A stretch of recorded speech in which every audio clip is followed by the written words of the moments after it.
don't try to tell me to look for the silver lining or find the good, because I got a little girl this time, and who's going to teach my daughter the definition of womanhood?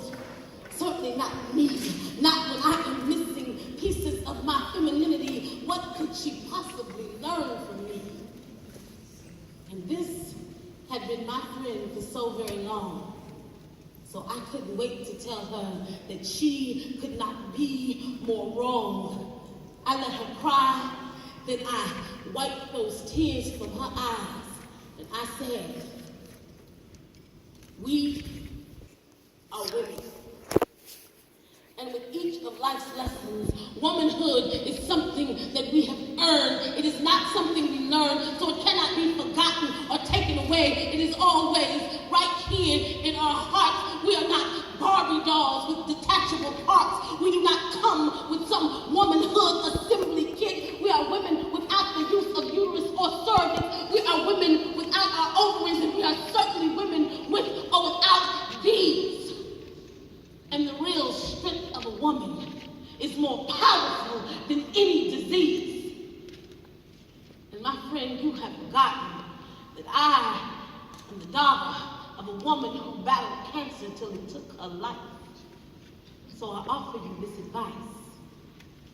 Yeah, cry, throw things, do whatever you like.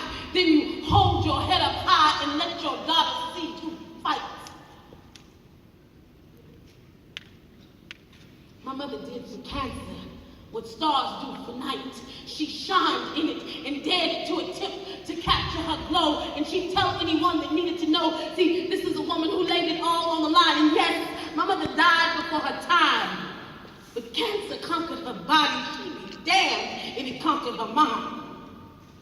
And as she laid there, no, not the perfect picture of health, but she was the perfect picture of power.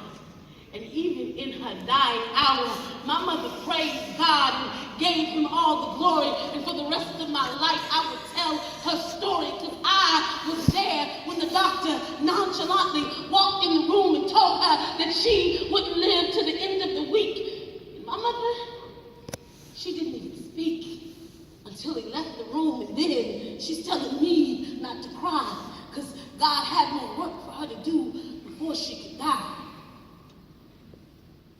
And she was right.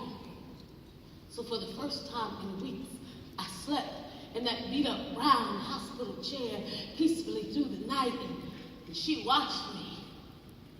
She knew, just like your daughter is watching you, so you fight, because it's the best gift you can give, even in death. My mother taught me to live. You fight. Don't be afraid to let her see you black and blue. You fight, because if she were in your shoes, that's what you tell her to do. You fight to teach her that God didn't give us the spirit of fear. Fight to show her that womanhood begins right here.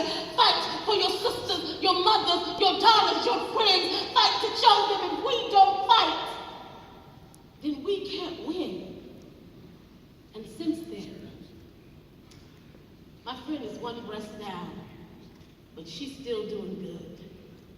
And her daughter and I, well, we share a bond, never discussed, but always understood.